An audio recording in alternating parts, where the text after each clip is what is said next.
আসসালামু আলাইকুম গাইস, আজকে আমরা এসে পড়েছি হলো কুশের খেতে এজন্য আমরা ভালো একটা কুশের খুঁজতেছি। গাইস, আমরা ওই খেতে গেছিলাম ছবি তুলতে, কিন্তু আমাকে চিনতে পারে নাই। বেটাই কয়ে কেরারে এখন আমি আমাকে খেতে আইছি।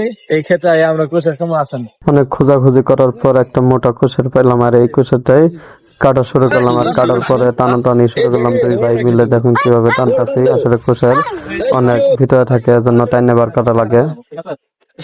বন্ধু, তুমি অনেক কষ্ট করতেছ। আরে সমস্যা নেই, তুমি কষ্ট করে কাটবা আর আমি আরামসে খামো। কি কও? দেখে দিয়া খেতে নিজে খাইতে কোনো কষ্ট নাই কইলাম। অনেক মজা, ঠিক আছে। এই যে ঢাকায় মনে করেন একটা কুশের দাম হলো কত 60-70 টাকা, মাঝে মাঝে 100 টাকা নেয়। খেতে খালি এমনি, ওয়াও, ঠিক আছে? এই রান্না নষ্ট করে না। তারপর আমি কুশেরগুলো নিয়ে ছিলাছিলি শুরু করলাম। সিল্লা কাটা কাটা ভাগ করতেছি, তারপর আবার ভালোভাবে সিলতেছি। আসলে কুশের অনেক ময়লা থাকে, এজন্য কাছে দিয়ে সিলতে হয়। এখন আমরা কুশের গুলো খাবো। কেমন? গাইস, কুশের খেতে আয়া নিজে এত কুশের কাইটা খাওয়া যে কি মজা, কি আপনাদের কি কমু, কি মজা। কোষের খাওয়া শেষে আমরা যাবো মোটর পাড়ে গোসল দিতে। আমরা এখন এসে পেরেছি মোটর পাড়ে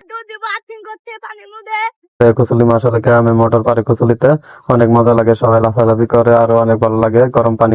আর এদিকে শাকিলের বাঙ্গারে নেমে পড়েছে, আর নাইমে এসে মোটর পাড়ে ডুব দেওয়া শুরু হয়েছে। দেখুন শাকিলের কাজ কাম। আর এ হচ্ছে তাবাসসুম, শাকিলের ভাগ্নি। সে অনেক কিউট এবং অনেক বুদ্ধিমান, চালাক।